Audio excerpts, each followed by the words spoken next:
So, hello and welcome to my channel. A very good morning to everyone. So, today's editorial is from the Hindu newspaper, as you can see, and the editorial which I am taking, the article which I am taking is a decisive mandate on Tariq Rahman, the BNP, the Bangladesh result. ठीक है, जो हाल ही में बांग्लादेश में अभी elections हुए हैं उसमें तारिक रहमान जो है वो प्रधानमंत्री बने हैं, उसी पे आज का आर्टिकल है और थोड़ा सा हम इसको आज एनालाइज करेंगे आगे बढ़ने से पहले। किस बारे में आज का article? The new government in Bangladesh and India Bangladesh relations. ठीक है, जो गवर्नमेंट आई है बांग्लादेश में और इंडिया और बांग्लादेश की जो रिलेशंस हैं उसके बारे में है। आप जाके ये न्यूज़पेपर ये एडिटोरियल पढ़ सकते हैं। यहाँ पे मैं कॉपीराइट इश्यूज़ की वजह से आपको पूरा आर्टिकल नहीं दे सकती। ठीक है, मैं इसलिए थोड़ा सा आपको बता रही हूँ कि आइडिया दे रही हूँ कि किस बारे में है ये एडिटोरियल, क्योंकि आपके एग्ज़ाम में इसी तरह से आपसे पूछा जाएगा और करंट अफेयर्स भी आते हैं, वोकैबलरी भी आती है। So exam point of view से it is very very important. अब राइटर क्या बात कर रहे हैं? ठीक है, the return of Tarique Rahman की वापसी हुई है। Victory of Bangladesh Nationalist Party BNP जीत गई है और चैलेंजेस आगे क्या होंगे, क्या आने वाले हैं, वो जो है राइटर इसमें इस आर्टिकल में डिस्कस कर रहा है। चलिए सेंट्रल आइडिया देख लेते हैं। The BNP has formed the government in Bangladesh after a big victory। ठीक है, BNP ने गवर्नमेंट बना ली है बांग्लादेश में और ये बहुत बड़ी विक्ट्री है। For Tarique Rahman this is a major political comeback. Tarique Rahman के लिए ये बहुत बड़ी पॉलिटिकल कमबैक है, वापसी है, क्योंकि वो उनको देश से बाहर कर दिया गया था और उन पे कुछ कानूनी केस भी लगा दिए गए थे। हालांकि उनकी जो माँ है वो पहले भी प्रधानमंत्री रह चुकी हैं और इसी वजह से तारिक रहमान के लिए बहुत बड़ा कमबैक है, बहुत बड़ी वापसी है, जीत है। ठीक है, the writer says the new government should focus on political reconciliation and economic recovery. अब राइटर कह रहे हैं कि जो नई गवर्नमेंट बनी है उसे किस पे फोकस करना चाहिए? पॉलिटिकल रिकन्सिलिएशन पे एंड इकोनॉमिक रिकवरी। जो देश के हालात हैं, ठीक है, उसको सुधारने चाहिए, लोगों को देखना चाहिए क्या ज़रूरत है, उस पर काम करना चाहिए। ठीक है, और इंडिया के साथ जो कनेक्शन है वो अच्छे करने चाहिए। ये सारी बातें लेखक जो है इस आर्टिकल में कह रहा है, बता रहा है। India and Bangladesh now have a chance to improve and reset their relations. अब जब नई गवर्नमेंट बन गई है तो इंडिया के पास भी चांस है कि वो दोबारा से एक चांस दे और अप्रूव करे अपने रिलेशंस को, किसके साथ? बांग्लादेश के साथ। ठीक है, the writer supports cooperation and dialogue not conflict. Writer किसको सपोर्ट कर रहा है ये आपको ध्यान में रखना है। ठीक है, the writer supports cooperation and dialogue. वो चाह रहा है कॉपरेशन के साथ, डायलॉग के साथ, सहयोग के साथ ये जो है बातचीत इंडिया और बांग्लादेश की वो पूरी हो सके, रिलेशंस अच्छे हो सके। ठीक है, ना कि कन्फ्लिक्ट हो, ना कि टकराव हो, ना कि कोई लड़ाई झगड़ा हो। वो चाह रहा है सपोर्ट किस पे कर रहा है? वो कॉपरेशन से और डायलॉग से मामला जो है इंडिया और बांग्लादेश का वो सुधारा जाए। जैसे कि आप लोग जानते ही हैं कि शेख हसीना की वजह से भी और दूसरे मैटर्स भी हैं बांग्लादेश के साथ, तो इंडिया के रिलेशन सही नहीं चल रहे काफ़ी टाइम से। लेकिन जो है राइटर कह रहा है, सपोर्ट कर रहा है कि हमें जो है बातचीत से, कॉपरेशन के साथ, डायलॉग के साथ, सहयोग के साथ ये कन्फ्लिक्ट जो है दूर करने चाहिए और अच्छे रिलेशंस बनाने चाहिए। तो चलिए मैं आपको हिंदी में भी बता देती हूँ ताकि आपको और आसानी से अच्छे से समझ में आ जाए। बांग्लादेश में बीएनपी ने भारी जीत हासिल करके सरकार बनाई है। ठीक है, तारिक रहमान के लिए ये एक बड़ा राजनीतिक वापसी कमबैक है। लेखक कहता है कि नई सरकार को राजनीतिक मेल मिलाप और अर्थव्यवस्था सुधारने पर ध्यान देना चाहिए। ठीक है, किस पे ध्यान देना चाहिए? राजनीतिक मेल मिलाप हो जाए जो इंडिया बांग्लादेश के हैं और अर्थव्यवस्था, देश की जो व्यवस्था है उसको सुधारा जाए, उस पर ध्यान दिया जाए। जैसे कि अब नई सरकार बन चुकी है। भारत और बांग्लादेश को अपने रिश्तों को फिर से मजबूत करने का मौका मिला है। दोबारा से अच्छा मौका मिला है कि हम अपने रिश्तों को दोबारा से जोड़ पाए। ठीक है, जो पहले जैसे खेल हुआ करते थे और बाकी सारी चीज़ें हुआ करती थी, वो आना जाना होता था, एक्सपोर्ट इंपोर्ट होते थे, वो सब चीज़ें दोबारा से शुरू की जाए और कन्फ्लिक्ट जो है, लड़ाई झगड़े जो हैं, ये सब ख़त्म किए जाएँ। लेखक टकराव नहीं बल्कि सहयोग और बातचीत का समर्थन करता है। लेखक नहीं चाहता कि कोई टकराव हो, कोई कॉन्फ्लिक्ट्स हो, लड़ाई हो, ठीक है, कोई झगड़ा हो, प्रोटेस्ट वगैरह हो, देश के हालात ख़राब हो। वो क्या कह रहा है? वो कह रहा है कि हमें सहयोग के साथ और बातचीत के साथ आराम से ये मामले को देखना चाहिए और देश के हालात जो हैं, ये सब चीज़ों पे हमें ध्यान देना चाहिए, सुधारना चाहिए और अपने रिलेशंस को अच्छा करना चाहिए। तो दिस इज़ टुडेज़ आर्टिकल। चलिए अब डिस्कस करते हैं वोकैबुलरी, जो कि बहुत इंपॉर्टेंट है। फर्स्ट वर्ड है मैंडेट। ये एडिटोरियल में से ही है सारे words. Mandate as a noun use कर सकते हैं हम। क्या मतलब होता है इसका? पब्लिक अप्रूवल टू गवर्न, जनता का समर्थन, जनता का समर्थन। सिनोनिम्स देखते हैं। सिनोनिम्स मैंने आपको बताती हूँ, मैं हर बार अब भी बता रही हूँ कि सिनोनिम्स क्या होते हैं। नए वर्ड्स होते हैं लेकिन जो उनके मीनिंग्स होते हैं वो एक जैसे होते हैं। सिनोनिम्स देखते हैं। Approval, authority, command. Approval, authority या कमांड। एंटोनिम्स, ऑपोजिट्स, ठीक है, विलोम शब्द हिंदी में। Refusal, rejection. सेंटेंस में कैसे यूज करते हैं इस वर्ड को, वो भी हम देखते हैं सेंटेंस यूजेज, बिकॉज ठीक है, क्योंकि कंटेक्स्ट के अनुसार ही आपसे पूछा जाएगा एग्जाम्स में। The party received a clear mandate from voters. A party received a clear mandate from voters. चलिए सेकंड वर्ड देखते हैं। Ouster as a noun use कर सकते हैं। क्या मतलब होता है इसका? रिमूवल फ्रॉम पावर, सत्ता से हटाना। सिनोनिम्स, रिमूवल, डिसमिसल, एविक्शन, ये सारे सिनोनिम्स हैं, ठीक है। ऑपोजिट्स देखते हैं। एंटोनिम्स, अपॉइंटमेंट, रिटेंशन, अपॉइंटमेंट या retention. Sentence usage, the ouster of the former PM changed politics, ठीक है। रिकंसिलिएशन, नेक्स्ट वर्ड क्या है? Reconciliation, noun, as a noun use करेंगे इसे। क्या मतलब होता है इसका? Restoration of friendly relations, restoration of friendly relations, Hindi में मेल मिलाप, मेल मिलाप। सिनोनिम्स, समानार्थी, हार्मनी, सेटलमेंट, पीस। ऑपोजिट्स देखते हैं। एंटोनिम्स देखते हैं। Conflict, dispute. Sentence usage, the government aims for political reconciliation, ठीक है। चलें नेक्स्ट वर्ड देखते हैं अब क्या है। Regressive, regressive as the adjective आप यूज करें इस वर्ड को। क्या मतलब होता है? Opposing progress, opposing progress, Hindi में पिछड़ा हुआ, पिछड़ा हुआ। सिनोनिम्स, बैकवर्ड, कंजर्वेटिव, बैकवर्ड या कंजर्वेटिव।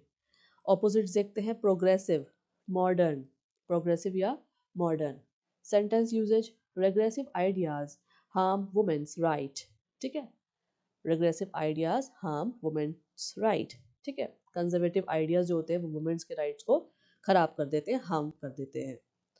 चलिए नेक्स्ट वर्ड देखते हैं। Rhetoric, rhetoric as a noun use कर सकते हैं। क्या मतलब होता है इसका? Political language use to persuade, political language use to persuade, Hindi में राजनीतिक भाषण, राजनीतिक भाषण। सिनोनिम्स, स्पीच, हम स्पीच देते हैं उसको भी हम रिटोरिक बोल सकते हैं। एक्सप्रेशन, सबके मतलब क्या होते हैं? बोलना, भाषण देना, ठीक है। अब एंटोनिम्स देखते हैं। ऑपोजिट्स क्या होंगे? Silence, silence. Sentence usages, leaders should reduce aggressive rhetoric, ठीक है। Leaders should reduce aggressive rhetoric. So these are very important vocabulary के लिए, ठीक है।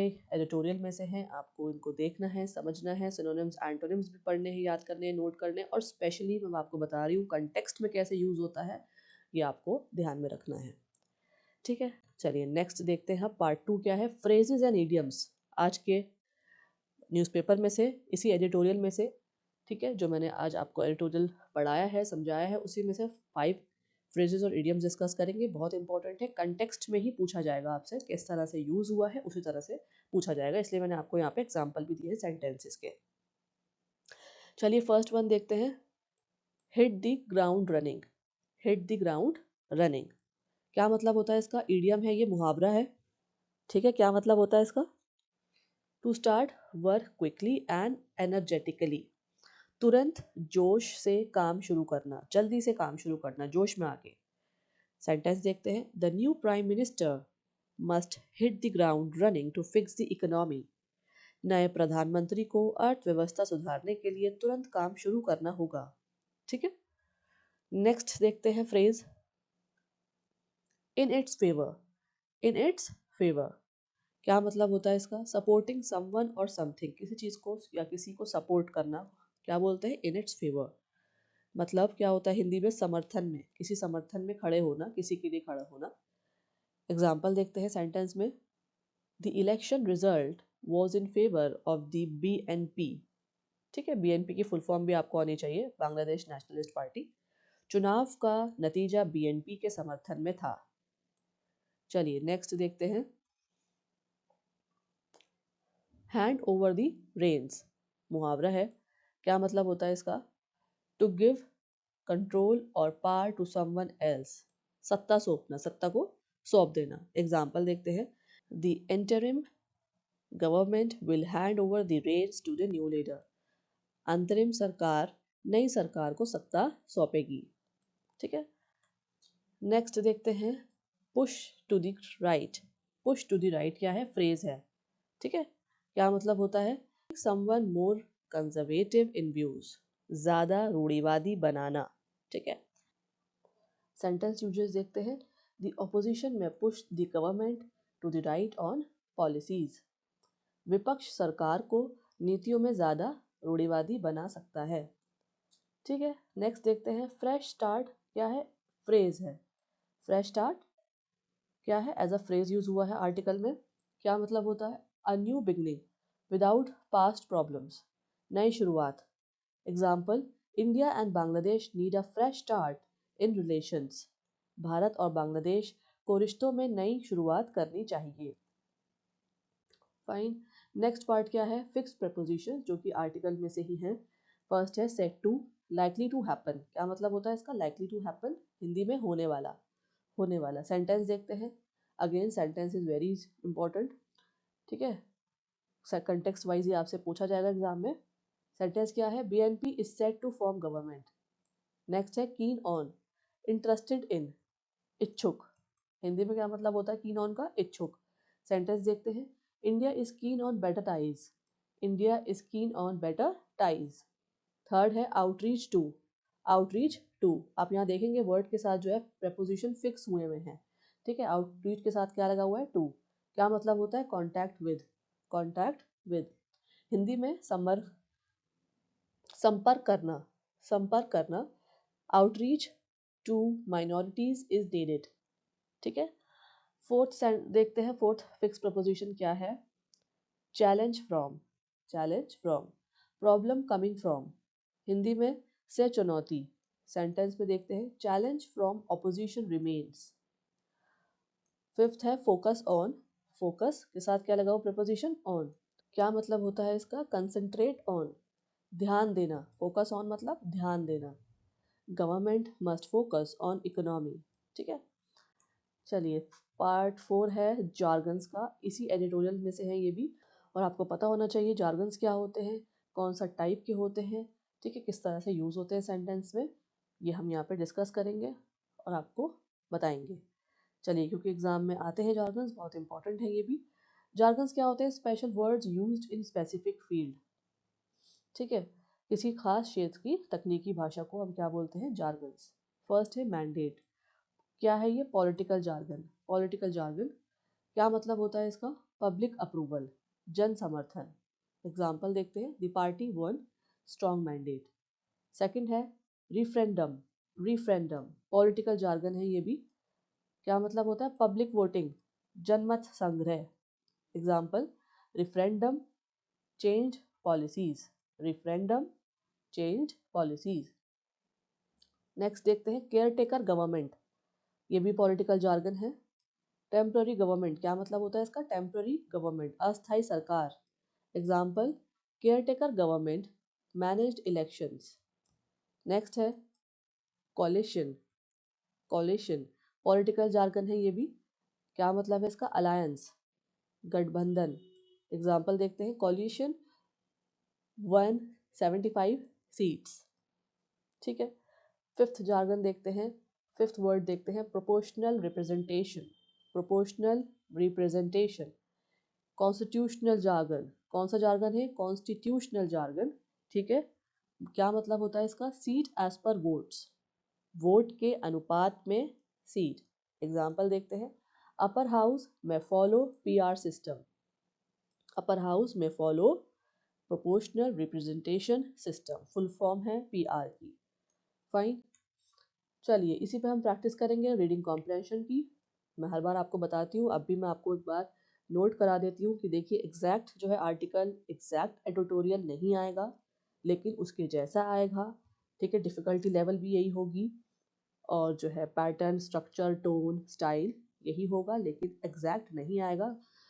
तो हम यहाँ पे एडिटोरियल डिस्कस कर रहे हैं, तो इसी पे ही मैंने सोचा कि आपको यहाँ पे रीडिंग कॉम्प्रहेंशन की छोटी सी प्रैक्टिस करा दी जाए, ठीक है। चलिए फर्स्ट देखते हैं, एमसीक्यूज है।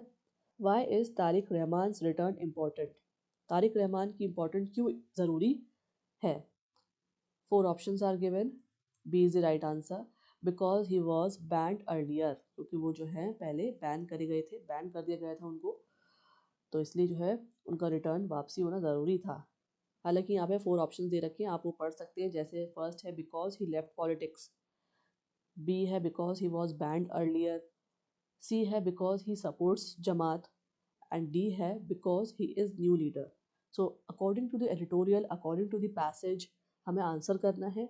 तो इसमें बताया गया था आर्टिकल में, तो इसलिए जो आंसर है बी है, because he was banned earlier. Second MCQ देखते हैं, what does writer suggest India should do? Writer क्या सजेस्ट कर रहे हैं इंडिया को, क्या करना चाहिए अब?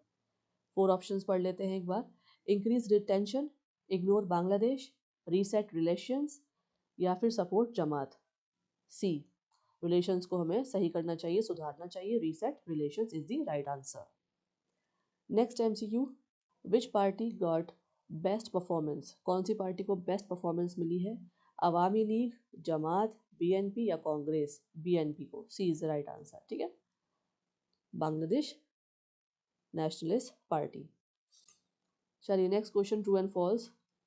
क्या है statement? Jamaat wants progressive women policies, false, false है इसका आंसर, गलत है ये स्टेटमेंट, ठीक है। नेक्स्ट वन लाइन में आपको आंसर करना है इसका, what is July charter about? July charter की जो बात है वो आर्टिकल में करी गई है, आप जाके पढ़ सकते हैं, देख सकते हैं और इन डिटेल। तो आपसे इस तरह पूछा जा सकता है कि जुलाई चार्टर जो है वो किस बारे में था, किस बारे में है, ठीक है। आंसर है it demands care taker government and reforms. क्या मांगता है वो? केयर टेकर गवर्नमेंट और रिफॉर्म्स, वन लाइन आंसर। चलिए नेक्स्ट देखते हैं, one word substitution, very important from exam point of view. चलिए फर्स्ट देखते हैं क्या है, a person who doubts everything, जो हर बात पर संदेह करे। क्या है उसके लिए one word? Sceptic, sceptic. Sentence में देख लेते हैं, he is a sceptic about political promises, वह राजनीतिक वादों पर संदेह करता है। नेक्स्ट देखते हैं, a person who can use both hands equally well, ठीक है, a person who can use both hand equally well, क्या मतलब है? जो दोनों हाथों से समान काम करे। एम्बीडेक्स्ट्रस, क्या बोलते हैं उसे? Ambidextrous, she is ambidextrous and writes with both hands, वह दोनों हाथों से लिख सकती है। नेक्स्ट है, a place where books are kept, किताबों का भंडार, क्या वन वर्ड क्या होता है? Library, library, very easy, the library is open till 8 PM, library रात 8 बजे तक खुली है। नेक्स्ट देखते हैं, a person who hates mankind, जो मानव जाति से नफरत करे, क्या है उसका वन वर्ड? मिसेंथ्रोप, मिसेंथ्रोप, अ मिसेंथ्रोप अवॉइड्स सोशल लाइफ, मिसेंथ्रोप समाज से दूर रहता है, ठीक है। फिफ्थ देखते हैं, a person who talks too much, बहुत बोलने वाला व्यक्ति, क्या है उसके लिए one word? Garrulous, garrulous, he is garrulous in meeting, he is garrulous in meetings, वह मीटिंग में बहुत बोलता है। So let's discuss some previous years question जो कि बहुत इंपॉर्टेंट है। फर्स्ट है, SSC CHSL 2020 एग्जाम से देखते हैं क्वेश्चन क्या है। One who can not be corrected, ठीक है, आपको वन वर्ड बताना है इसका। One who can not be corrected, 4 option है आपके पास, क्या होता है इसका वन वर्ड, क्या बोलते हैं? फ्लेक्सिबल है, स्टबर्न है, इनकरिगेबल है, इनकरिगेबल और passive, these are the 4 options. So C is the right answer.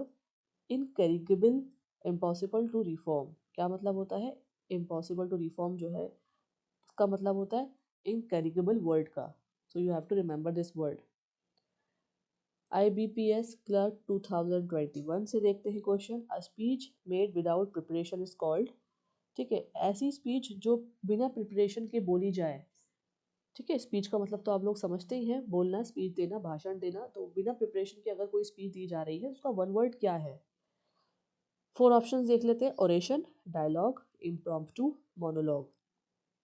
Impromptu, without planning, impromptu. ठीक है, इसका मतलब होता है without planning. Now next question is from CDS 2020 से। क्वेश्चन क्या है, a person who believes that God does not exist. ऐसे पर्सन का नाम बताइए जो गॉड को नहीं मानता। So 4 options are theist, agnostic, atheist, fanatic. ठीक है, आपको वन वर्ड बताना है किसका, a person who believes that God does not exist. तो आंसर है C, atheist. Atheist denies existence of god. ठीक है, स्टेट PCS 2019 से देखते हैं question, a person who looks at the bright side. ऐसे पर्सन का नाम बताना है जो देखता है पॉजिटिव की तरफ, पॉजिटिव उसकी सोच हो, ब्राइट साइड हो। ठीक है, उसकी थिंकिंग जो हो वो पॉजिटिव हो। क्या है options, pessimist, optimist, realist, critic. So optimist क्या है option, right answer optimist, positive thinker. ठीक है जी।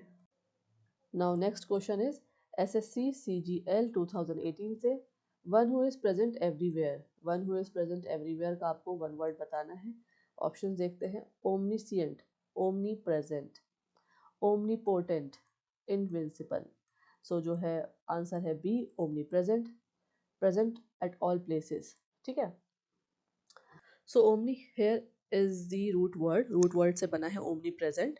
ठीक है, अगर आपको रूट वर्ड्स वाली वीडियोस देखनी है, वोकैबलरी समझनी है कि रूट वर्ड से कैसे वोकैबलरी हम समझ सकते हैं, बना सकते हैं, तो आप जाके मेरी वोकैबलरी की प्लेलिस्ट चेक कर सकते हैं। मैं आई बटन में भी आपको यहाँ पे मेंशन कर दूंगी, वहाँ पे मैं आपको वोकैबलरी सिखा रही हूँ।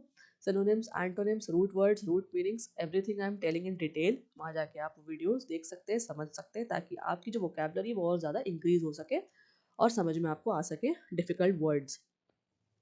So that's all for today. Don't forget to subscribe my channel and hit the bell button for daily updates. Thank you for watching and I will be meeting you in the next video.